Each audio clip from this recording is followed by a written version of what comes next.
지난주에 이어서 의인과 악인의 대조가 계속되고 있습니다. 세상으로 말하면 어떤 윤리와 도덕적인 그런 지표를 우리에게 제시한다고 여겨집니다.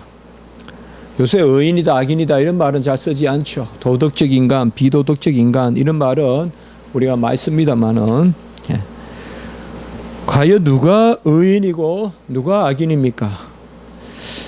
우리가 쉽게 저 사람은 나쁜 사람이다라고 말은 하지만 한 번 더 생각해 보면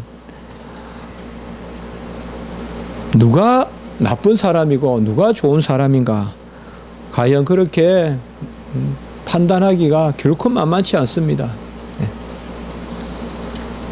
주님을 죽이라고 막 외치고 또 로마 병정들과 함께 음성을 높이던 그들은 다 의인이라고 자기들이 생각했습니다. 법을 집행한다 생각했고 이 웅성거리는 그 큰 소리로 모든 사람이 일치되니 이것이 틀리지 않을 거라고 생각합니다.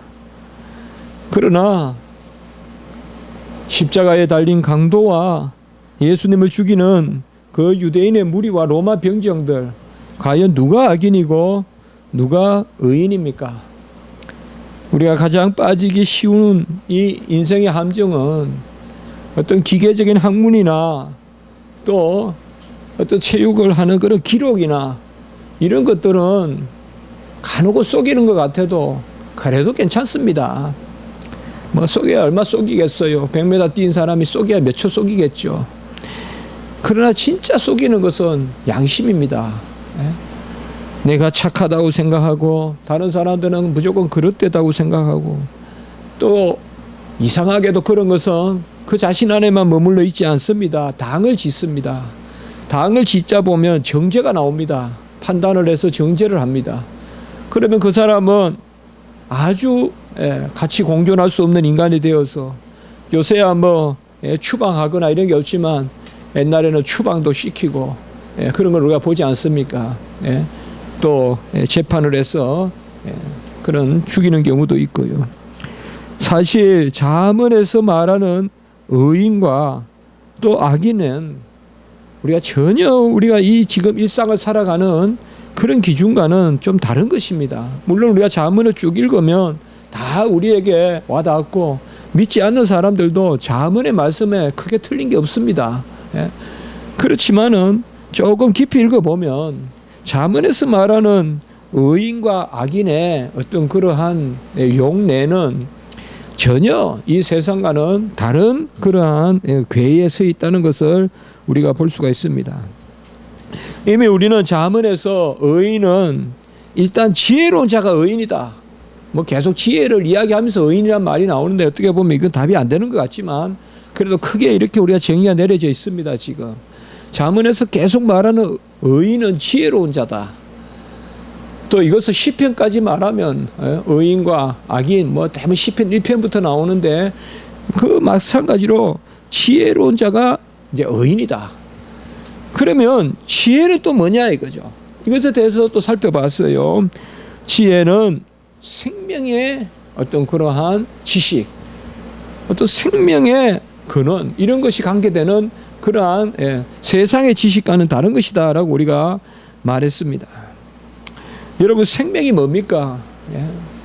이 꽃이 지금 이렇게 있습니다만은 또 우리 사람이 있는데 생명이 사람의 인격이에요. 단위예요. 그렇죠? 생명이 붙어 있는 게 인격이에요. 나머지는 다 떨어져 나가는 거예요. 다 떨어져 나간 거예요. 사실상 이거는 꽃나무에서 다 이제 잘라진 거예요. 꽃나무로 말하면 이것들은 다 이미 다 잘려진 가지예요. 이거는 꽃나무가 아니거든요. 우리 몸도 마찬가지예요. 뭐 어디 손톱이 하나 빠졌다고 해서 생명이 손톱에 있지 않아요. 손톱이 빠져나가면 생명이 있는 곳이 나예요. 생명이 있는 곳은 뭐예요? 손톱이 아니에요. 빠져나간 손톱이 있는 게 아니고 지금 여기에 있어요. 그렇죠. 뭐 주님이 눈을 빼도 오른손이 없어도 천국 가는 게 낫다. 눈 하나, 오른손 하나, 그게 생명, 그거 떨어져 나간다고 생명이 없어지는 건 아니에요. 생명이 없어지는 거는. 뭐 우리가 기네스북이나 이런 데 보면 기네스북은 아니더라도 간혹 몇 차례 보는데 보면 참 아주 이제 사람이 이렇게 막 상처만 가지고 이렇게 사는 사람들, 그게 생명이 있기 때문에 그 사람인 거예요. 생명이 있기 때문에. 그게 생명은 바로 뭔가 하면 인격이고, 생명은 바로 뭐냐 하면 존재입니다. 그러니까 존재 그 자체가 생명입니다. 그 생명이 아닌 것에 속한 것은 내 존재가 아닌 거예요. 그래서 종기는 생명이라고 볼 수 없어요. 그건 붙여 있는 거지. 그건 잘라내야 돼 우리가. 그래서 지혜가 생명이라는 것은 뭔가 하면, 달리 말하면 이 지혜가 있다는 말은 생명에 속한 사람이란 말과 항상 우리 함께 읽어야 된다는 거예요. 항상. 그래서 잠언을 통해서 가장 우리가 많이 보는 것이 바로 그겁니다. 그래서 우리가 지금 그렇게 이야기하진 않죠.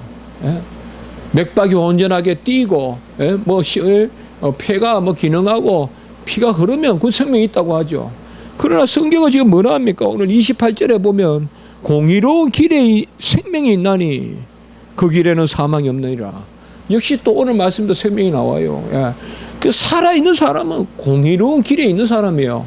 공의는 뭐냐? 의인이고, 의인은 뭐냐? 지혜로운 자예요. 그러니까 이게 이제 그 잠언에 계속 나오는 이야기예요. 그러니까 지혜로운 사람은 살아있는 사람이고, 그러면 지식이 있다고 살아있냐? 그건 지혜는 지식이 정도가 아니라는 거죠. 바로 인격적인 생명, 신약으로 말하면 로고스까지 우리가 연결되는 그러한 개념으로서의 지혜라는 거죠. 호크마라는 것이, 이 지혜라는 것이. 그래서 이 지혜가 있는 사람은 바로 생명이 있다. 그래서 지혜가 있는 사람은 생명이 있고, 이 생명이 있는 사람은 의로운 사람이다, 공의로운 사람이다 라고 우리가 말하는 것은 이미 결론이 나 있고, 지난주까지 말씀도 계속 나왔고, 오늘도 28절에 보면 공의로운 길에 있는 사람이 생명이 있다라고 이렇게 말하는 것입니다. 공의라는 것은 하나님이 인정하시는 올바름, 또 하나님이 인정하시는 올바름은 뭔가 하면 하나님의 어떠하심, 하나님의 성품, 그것에 부합하는 사람이 바로 공의로운 사람이다. 그러니까 그냥 어렵다 해도 되는데, 공의라고 말하는 것은 하나님의 올바름, 하나님이 인정하시는 올바름, 결국은 하나님의 어떠하심이에요. 하나님은 그분의 어떠하심과 그분의 드러나심이 다르지 않기 때문에 하나님이 우리에게 자신의 어떠함을 알려주시는 그 어떠함이 바로 하나님 자신의 어떠함이다, 이 말을 우리에게 알려주시는. 그래서 이것이, 이 공의가 있는 자만이 바로 생명이 있는 자고, 이것이 역시 지혜로운 자다라고 말하고 있는 것입니다. 달리 말하면 이러한 공의, 하나님의 어떠하심에 부합하는 그러한 성품이나 또 그러한 우리의 삶의 모습, 이런 게 없는 것은 사실상 살아있다 하나 죽은 것이다 라고 보는 것입니다. 여러분 한번 이렇게 생각해 보세요. 우리 어릴 때부터 계속 이걸 가르친다고 생각해 보세요. 애야 살아있는 것은 호흡한다고 살아있는 게 아니란다. 여호와의 말씀에 서 있어야 살아있는 것이다. 이렇게 어릴 때부터 계속 가르친다면 그 배우는, 자라가는 우리 젊은이들, 또 우리 어린이들, 노년이 되든 장년이 되든 항상 그런 마음을 갖고 있지 않냐 이 말이에요. 먹는 것이 아니라, 사람이 떡으로만 사는 것이 아니라, 살아있다는 것은 떡에 있는 것이 아니라 하나님의 말씀에 있다. 그리고 오늘 특별히 우리가 좀 주목되는 것은 바로 이 지혜로운 자는 12절에 보시면요, 훈계를 좋아하는 자는 지식을 좋아하거니와 이렇게 말하고 있습니다. 그리고 징계를 싫어하는 자는 짐승과 같다라고 이렇게 말하고 있습니다. 훈계를 좋아하는 자가 바로 지혜로운 자입니다. 여기 훈계라는 말은 무사르라고 하는데요, 원어를 보면 징계, 책망 똑같습니다. 사실상 오늘 12절에 훈계도 징계고 그 밑에 징계도 징계입니다. 단어는 달라요. 그 밑에 징계는 독해하라고 해서, 그러나 뜻은 똑같아요. 사실 어떻게 보면. 그래서 징계를 좋아하는 자는 지식을 좋아하는 자고 징계를 싫어하는 자는 진성과 같다.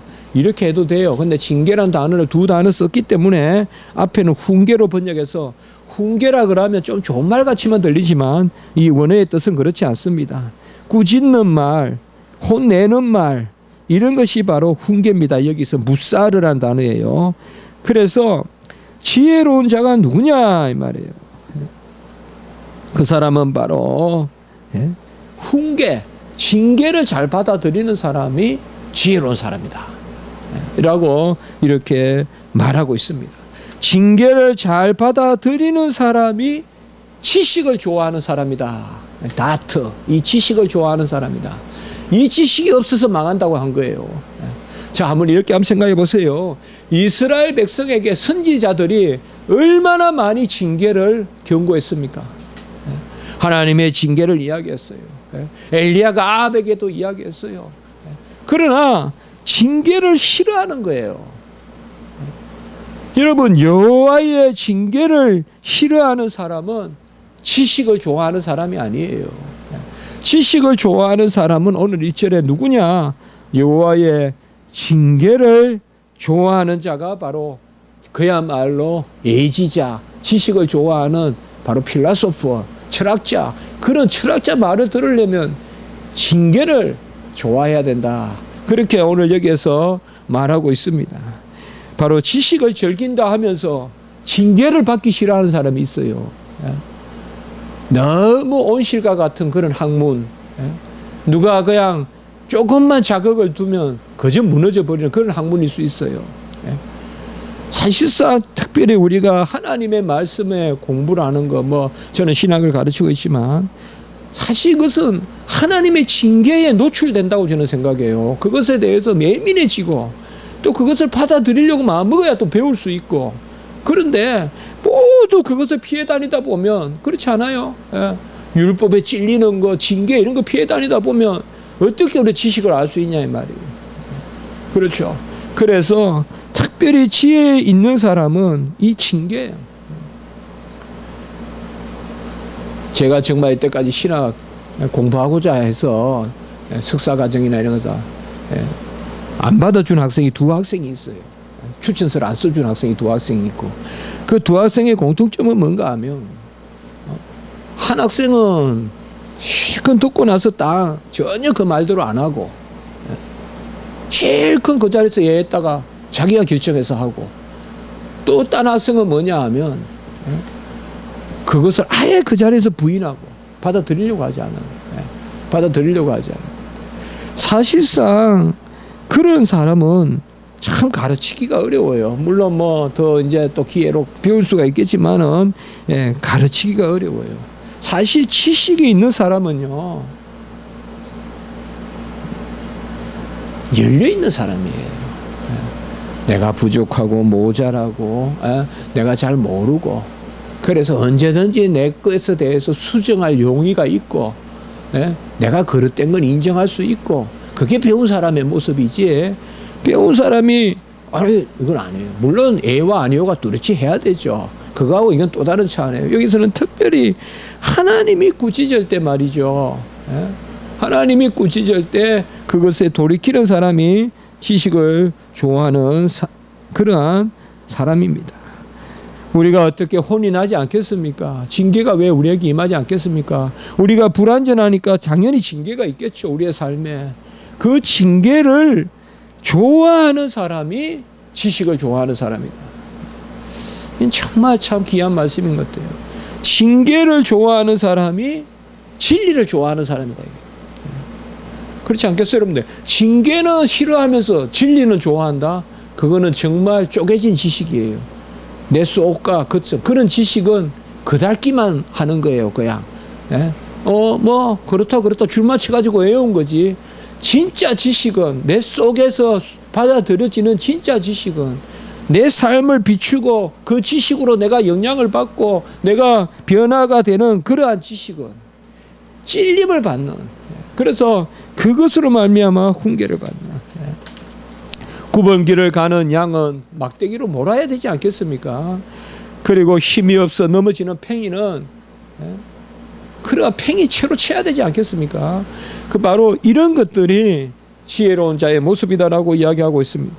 이것에 대해서 오늘 15절의 말씀에 보시면 미련한 자는 자기 행위를 바른 줄로 여기고, 자기 행위가 바르다고 생각해요. 미련한 자는. 지혜로운 자는 권고를 듣느니라, 이렇게 말하고 있습니다. 사실상 무엇이 지혜냐? 어떻게 보면 절대치가 있겠습니까? 잘못됐어도 변화될 수 있는 사람은 지혜로운 사람이에요. 그것을 잘 받아들여서 고민해보고, 결국 몸부림치다가 나를 부인하게 되는 사람이 있잖아요. 다른 사람을 핑계하지 않고. 그런 것이 지혜로운 사람이다라고 그렇게 말하고 있어요. 오늘 여기에 말씀에서 특별히 꼬집어서 우리가 말할 수 있는 부분이 많지는 않습니다만은 1절에 제가 보고 오늘 또 금방 15절 말씀을 봤는데 이게 아주 중심적으로 한 부분의 센텐스가 되는 것 같아서 제가 지금 먼저 말씀을 드리는 것입니다. 그러니까 징계, 하나님의 징계를 미워하면서 혹은 징계를 피하고 징계를 피하는 나무 뒤로 숨는 그런 사람이 과연 지식을 추구할 수 있을까? 그래서 한번 생각해 보세요. 과연 징계를 두려워하는 사람이 지식을 추구할 수 있을까? 지식이 뭐예요? 하나님의 지식은 나의 그릇됨도 알게 해주시고 나의 미천함도 깨닫게 해주시고, 그리고 지혜로운 자는 몇 가지 오늘 말씀을 좀 빨리 보시면 2절에 보면 선인이다 라고 이렇게 말씀하고 있어요. 선인은 자주 나오지만 토브, 선인이란 말은 우리는 자주 나누었습니다. 진리 가운데 열심을 다하여서 그것을 이루는 사람, 그런 사람이 바로 선인이다. 그러니까 복받은 사람인데 이 토브라는 말은 항상 복이라는 개념과 블레싱이라는 단어가 함께 쓰여요. 그러니까 하나님이 선하시다 할 때 하나님은 은혜로우시다. 그건데 이 선은 또 역시 뭐예요? 우리가 보통 쓰는 선이 옳고 그름이 분명한 거예요. 그래서 토브라는 개념은 올바른 가운데서 복을 받는 거. 그렇죠. 그럼 아니면 기복이에요. 그렇죠. 무조건 그냥 주문만 외우면 된다고 하는 게 아니다 이 말이에요. 바로 이 선인이 여호와께 은총을 받는다. 선인이 여호와께 은총을 받는다. 그리고 악을 꾀하는 자는 정죄함을 받는다라고 이렇게 말씀하고 있습니다. 물론 선인과 의인은 같은 개념이라고 볼 수 있지만 이 토브의 개념은 상당히 구약에서 중요한, 선함이라는 개념은 올바른 자리에서 복을 누리는 것, 이게 선함입니다. 물론 올바른 자리에 내가 선다는 조건으로 복을 주시는, 그렇게 해석하면 안 되겠죠. 올바른 자리에 서게 하시는 분도 하나님이시겠죠. 그래서 여호와의 선하심을 쫓아, 인자하심을 쫓아 우리가 은혜를 받아서 우리가 온전하게 되겠죠. 그 복을 누리는 자가 지혜로운 자다라고 이렇게 말하고 있습니다. 신앙생활이 뭐 별겁니까? 사실 이 미묘한 것을 해야 돼요, 우리가요. 정말 하나님 앞에서 올바르게 살려고 할 때, 하나님의 말씀대로 살려고 할 때, 그런 열심을 낼 때 하나님이 복을 주신다는 그 마음으로 살고 그렇게 추구하는 사람이 선인이다 이거죠. 그런 사람이 선인이다. 이런 것들이 여기에 계속 나오고 있고요. 그리고 지혜로운 자는 또 밑에 구절을 쭉 보면 의인이다. 이게 토버란 말, 아까는 선인이고 의인이란 말은 차디크, 의로운 사람이다라고 이렇게 말하고 있습니다. 누가 의로운 사람입니까? 특별히 3절의 말씀에 보면 의인의 뿌리는 움직이지 않는다라고 했습니다. 성경에서 말하는 의인은 뭐냐? 끊임없는 그 원천의 샘물을 하나님으로부터 끌어당기는 사람이 의인이에요. 그래서 의란 말은 구약이든 신약이든 의라는 개념은 생명 개념과 통해요. 이 차디크란 말도 생명 개념과 통해요.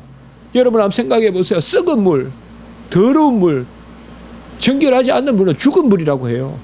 그렇죠. 차디크란 말은, 여기 차디크란 말은 의롭다라는 말은 바로 깨끗하다, 딱 깨졌다. 그런 측면에서 의인이란 말은 그 생명줄을 하나님께 두고 있는 사람이에요.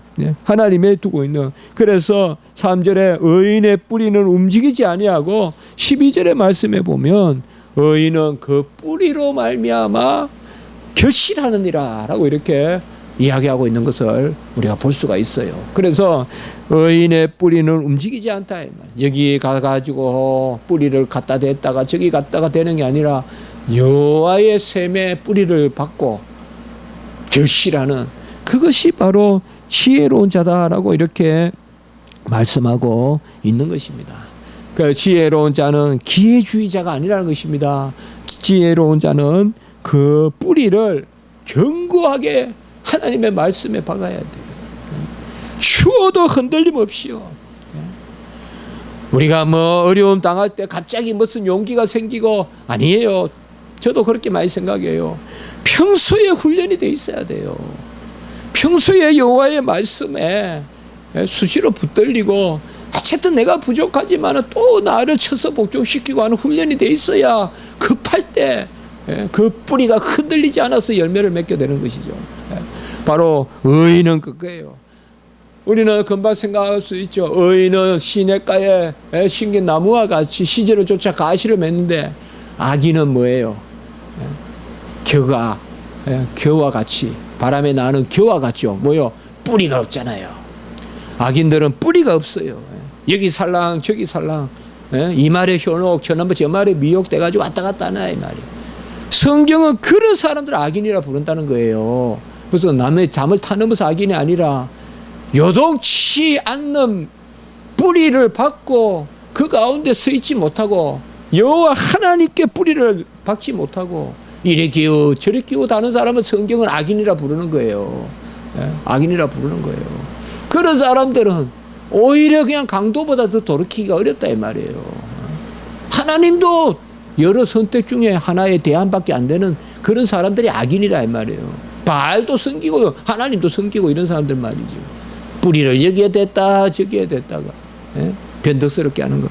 그것이 바로 악인이다라고 이렇게 말하고 있습니다. 이번 요새 우리의 삶을 살 때 참 이 뿌리라는 게 중요한 것 같아요. 살랑살랑거리는 그러한 현혹하는 그냥 각양각색의 모양은 많아요. 이 시대가. 그런 사람들이 지혜롭게 보이기도 해요. 간혹은. 뭐 현대적이다 이런 용어를 써서. 그러나 성경은 지혜로운 자가 그런 자가 아니라 이 말이죠. 뿌리를 봐야 된다. 안 보이는 뿌리가 어디다 있느냐. 그 사람이 의인이고 그 사람이 지혜로운 자다. 이러한 의인들은 5절에 보면 정직하다라고 했어요. 그리고 17절에 보면 진리를 말하는 자라고 또한 7절에 보면 진리를 말하는 자다. 그러니까 정직하고 또 17절에 보면 진리를 말하는 자다. 이렇게 말하고 있어요. 정직하고 진리를 말하고 그리고 6절에 보면 이런 사람들은 남을 구원하는 자리에 서고 26절에 보면 인도하는 자리에 서고 이런 여러 가지를 이야기하고 있어요. 뭐 이것을 뭐 어떤 카테고리를 정해서 우리가 뭐 이렇게 저렇게 요지를 가지고 대지를 가지고 설명하기 어렵습니다. 잠언 같은 거는. 그러나 가만히 생각해 보면 뿌리가 온전할 때 있죠. 가식이 없고 뿌리가 온전할 때 다른 사람을 구원할 수 있고 말이죠. 지금 이 시대에 뭐가 필요해요? 바람에 날리는 겨와 같은 그러한 신앙인이 필요해요. 흔들리지 않는 세파에 흔들리지 않고 이 세속의 어떤 흐름에 부하내동하지 않는 그런 사람들이 지혜로운 사람들이고 그런 사람들은 6절에 남을 구원하는 자리에 서고 그런 사람들은 26절에 이웃을 인도하는 자리에 선다 이 말이에요. 그 사람이 지혜로운 사람이라는 거예요. 이런 사람이 진짜 이 시대는 필요하다 이 말이에요. 뭐 현란한 재주 같은 거 물론 좀 배우고 되면 어떻게 보면 그런 걸 배워서 뿌리를 굳건하게 해야 된다 이 말이에요. 잎사귀는 뿌리를 굳건하게 할 때 신진대사가 되는 거지. 잎사귀가 없어서는 신진대사도 안 되지만 뿌리가 중요하다라고 이렇게 말하고 있습니다. 요새 신앙인도 그렇겠지만은 저도 이렇게 많이 생각해 보면 신학생들 이번에도 면접을 하고 했지만은 이 요지부동하는 뿌리 참 이런 게 좀 아쉬운 시대가 아닌가. 좀 투박해도 말이죠. 하늘 흔들리지 않는 뿌리. 그래서 거기에서 맺혀지는 열매. 그래서 19절에 보면 진실한 입술 이걸 계속 이야기하고 있고, 저는 이제 이런 것들이 다 뭐냐 하면 진실하다는 게 뭐냐 하면 예야 아니요가 분명하고 바람에 나는 겨와 같이 왔다 갔다 하지 않고, 여기 잠언을 이 부분은 특별히 그렇게 뭐 여러 부분을 읽어볼 수 있지만 보면 그 부분이 강조되어 있는 것 같아요. 아까 그래서 제가 뿌리와 열매를 강조했는데요. 뿌리를 탁 내리고 그곳에서 열매를 맺는 그런 사람이 지혜다 이 말이에요. 조변모사, 그냥 조산모사, 조변석계 맨날 변덕만 부리고 여기 갔다 저기 갔다 하는 그게 아니라 탁 뿌리를 내리고 때가 되면 가시를 맺는 그것이 지혜로운 자다 이 말이에요. 그게 지혜로운 자예요. 지혜로운 자다 이 말이에요. 그리고 한 가지만 더 보면 지혜로운 자는 누구냐 이 말이에요. 부지런함을 보여라. 24절에 보면 부지런한 사람의 손은 사람을 다스리고, 27절에 보면 사람의 부귀는 부지런한 것이다. 아주 재미있는 표현을 했는데요. 달리 표현하면 부지런한 사람은 가난한 사람이 없다는 거죠. 당연한 이야기 안 하겠어요, 여러분들? 한번 생각해 보세요. 부지런한데 어떻게 가난합니까? 안 그렇습니까? 야, 저 사람 정말 부지런한데 가난해. 그런 사람이 있을까요? 몰라요. 구조적으로 사회가 안전히 이거는 뭐 더 이상 사회에 뭐 근간이 그냥 없는 그런 사회 같으면 그럴 수도 있겠죠. 전쟁이 일어나서 폐허가 있고 이런데야 뭐 부지런한다고 어떻게 먹고 살겠습니까만은, 그래도 어느 정도 사회가 돌아가고 교육을 시켜서 취직을 하면 먹고 살고 이런 시대라면, 특별히 우리나라 같은 이런 선진국 형이라 하고 이런 정도면 어찌 부지런한데 굶겠습니까? 그러니까 부지런하라는 거예요. 물론 여기에서 부지런하다는 것은 아까하고 똑같아요. 뿌리를 탁 내리고 거짓말을 하지 않고 그 가운데서 열심을 다하라. 그게 바로 뭐냐? 지혜라는 거예요. 그런데 그 지혜는 뭐냐? 세상에 어떤 가가 그거를 알려주는 게 아니라 인격, 생명, 그거와 관계되는 하나님이 주시는 말씀, 그 지혜라는 것을 잠언을 이야기하고 있어요. 이것을 우리가 인정하지 않고는 구약의 토라 교육 이런 거 인정할 수 없다고 저는 생각해요. 구약은 벌써 지혜라는 호크말한 개념이 우리가 말하는 지식 개념하고 다르다는 걸 아셔야 돼요. 공자가 말하는 지식은 제일 첫째가 경물치지예요. 실용주의예요, 공자는. 아무리 공자가 날고 기도 다 지식은 실용이었어요. 그 사람도 공자가 왜 천하를 주유하고 다녔어요? 자기 이상을 펼쳐보려고 왕 밑에 가서 그래서 주유천하 한 거 아니에요. 술에 끌고 여기 갔다 노나라 갔다 제 나라 갔다가 왔다 갔다 한 거 아니에요. 왜요? 내 이상을 사용해 보려고. 그러나 성경의 지혜는 그게 아니에요. 성경의 지혜는 그게 아니에요. 생명과 관계돼요. 인격과 관계돼요. 그 교육을 어떻게 보면 가장 미련하다 싶은 그 교육, 뿌리만 자꾸 가지라고 하는 교육, 제가 이번에 이스라엘 가서 느꼈단 말이에요. 우리 저 식구도 말하지만은 막 그냥 우리나라에 보면 애들이 그냥 뭐 짧은 옷을 입고 멋을 내는 거 뭐 그렇게 나쁘게는 안 봐요. 저도 그렇지만은 그쪽 동네 가니까 이 분명히 선진국인데 잘 사는 나라인데 누가 봐도 지킬 건 지키더라고요. 애들이 하고 귤이 있고 말이죠. 옷 같은 거 입는 것도 보니까 그런 게 느껴지고 말이죠. 우리도 이 성경을 보는 이 호크말한 개념으로 접근해야 된다는 거예요. 이 지혜라는 개념으로. 성경을 통하여서 무슨 세속적인 지식을 하나 자식들에게 가르쳐 주려고 해서는 안 되고 생명의 지식을 가르쳐야 된다. 생명의 지식. 살아있는 지식, 내 안에서 역사하는 지식, 결국 하나님의 거하는 지식, 그것이 바로 오늘 말씀하는 거예요. 예. 그 가운데 부지런하고 그 가운데 그걸 이스라엘 백성이 믿는 거예요. 물론 그들은 예수를 안 믿지만은 예수를 믿으면 훨씬 더 잘 살겠죠. 예수의 예표만 믿어도 그렇게 잘 사는데 구약의 율법만 가지고도 이스라엘 백성이 그게 느껴져요. 그게 느껴진다고요. 우리 교육이 무슨 번지수가 있니 없니 전부 실용주의에 물들어가지고 이거 교육 이렇게 시키면 안 돼요. 바꿔야 된다고 저는 생각해요.